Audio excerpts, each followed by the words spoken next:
My name's Aaron Longton, and I am a commercial fisherman here in Port Orford, Oregon.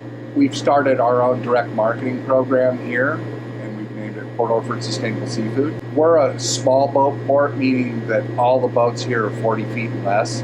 We don't get a lot of attention from the councils and the people who make the regulations. So we kind of have to figure out a way to differentiate ourselves from the multi-sectored fishing industry. So we're trying, as a local effort, to differentiate ourselves by having a more quality product, a storied product, a personal relationship with your fishermen, and a totally transparent, 100% traceable system.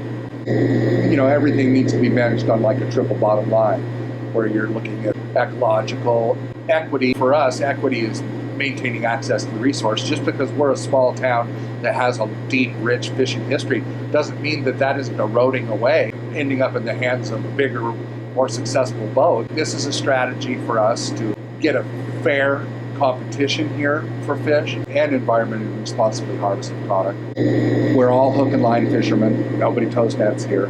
You know, when you drag a net along the bottom of the ocean, it picks up corals and smooths out habitat. I always tell people that it's kind of like logging is not two of the biggest cats ever made going through the forest 100 yards apart from each other with a big chain between them. That's deforestation. Well, fishing is the same way. As a rule, if you're buying fish landed in the United States, we're the best on the planet as far as sustainable. But sustainability needs to be looked at in more than just an environmental and biological sense too. So it's, you know, is it socially sustainable? Are the fishermen being paid a fair wage?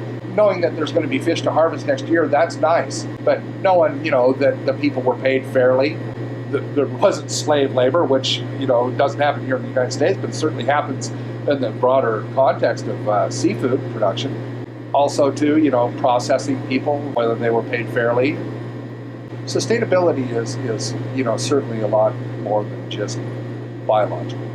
As things become more globalized, we fall further and further away from the people on the ground, whether it's a farmer or a fisherman or a woodcutter.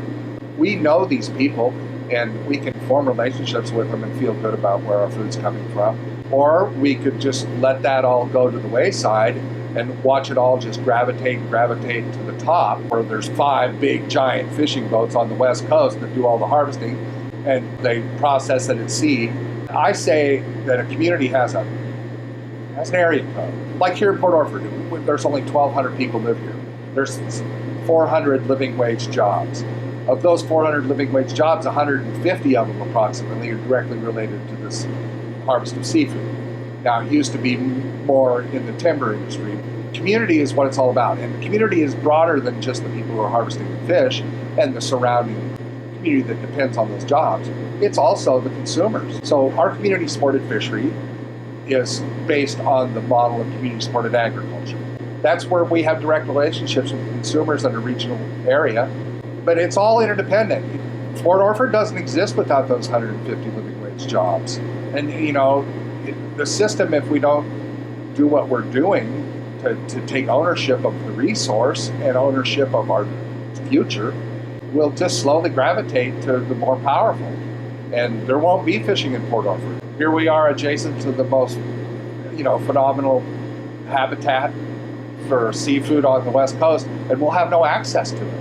Even now, when a fisherman dies or retires, it's an open market. Their permits are sold, and if there isn't a means for people in the community to retain those, you know, buy their boat, buy their interest in their fishing business, then that gets sold to a bigger port outside of here. And that stuff doesn't come back. It just, you know, it's like an erosion. Like I said, we're in a position to keep Port Orford fishing and build a relationship and a reputation for having a sustainable harvest. You know, you've all heard this statement, go west, young man, you know, people with wanderlust. Well, when you go west, young man, and you go to Port Orford, that's the furthest west incorporated town in the continental 48. Then you buy a boat and continue on out fishing. So we went west. And so that's kind of the spirit here. Fishermen are, you know, historically very individualistic and independent. We've taken kind of control of some of the circumstances here by banding together. We proposed our own marine reserve. It just feels good to be able to, try to take control.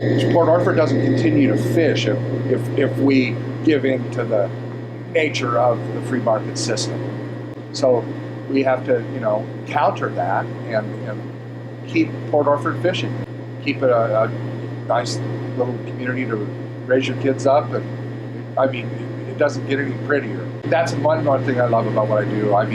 There's not a day goes by when I'm out there fishing that I don't just see something, whether it's a breaching whale or a bird that I've never seen the species of before, or whether it's just a fantastic day of fishing, a sunset. It seems like almost every day there's something that'll just take your breath away.